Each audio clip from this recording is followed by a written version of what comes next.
The concept of an everyman is pretty simple. The writer basically does with the everyman what the magicians in the Prestige do with pretty much anything on hand. You take something ordinary, make it do something extraordinary, then bring it back, but still extraordinary. It's an easy way to give the audience someone to relate to, it's particularly satisfying to watch them succeed, and in the case of a new world being introduced, it helps for there to be a character learning about the world alongside the audience. Piece of cake, right? Well, some writers still seem to have a hard time with it for some reason. Some make their everyman so powerful they don't count, while others restrict their everyman's abilities and actual contribution to the story so severely that they risk becoming superfluous, and potentially offend the audience with what the writer seems to consider normal.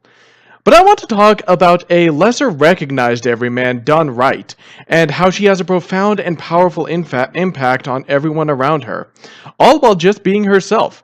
And that is the titular Miss Kobayashi from Miss Kobayashi's Dragon Maid. Miss Kobayashi's character is summed up right off the bat when her response to Toru asking to enter her home is the working adult's response.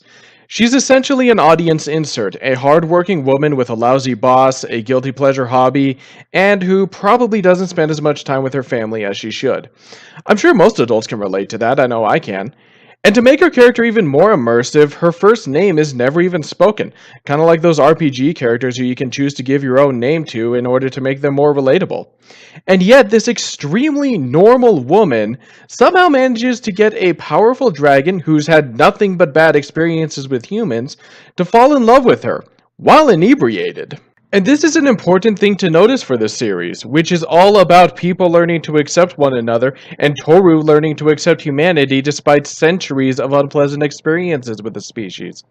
At first, Toru thinks Miss Kobayashi is the exception to her preconception of foolish and inferior humans, but as she learns more about Kobayashi, she begins to realize that Miss Kobayashi isn't all that different from others, and slowly begins to accept humanity as a whole. But despite how normal she is, Miss Kobayashi still finds herself being pulled out of her comfort zone, and being just as amazing as Toru believes her to be. And how could she not with dragons coming into her life? At first it's basic changes to her life like becoming a mother figure to Kana, carrying most of Elma's slack at work where she was already one of the most hardworking employees, and generally being a catalyst for softening the hearts of violent dragons like Toru, and to a lesser extent Fafnir. But we also see her learning to adjust to dragons in her life, and while she's never able to punch a man into concrete, she manages to intimidate dragons, stand up to their own attempts to intimidate her, and not be fazed by a dragon crashing into her living room. This ultimately comes to a head when Toru's father appears to take Toru home. Kobayashi has an awesome moment where she calls the dragons bluff, stating their own rules about not interfering in their world, and shouting him down to force his submission.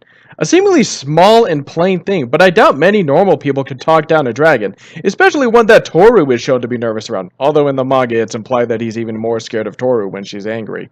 This is a supreme moment for Kobayashi where she puts everything on the line for Toru because she's realized that Toru is everything, and that Toru is what made her life exciting and worth living. Ultimately, I think this show and Miss Kobayashi do a great job of showing us what it's like to be loved.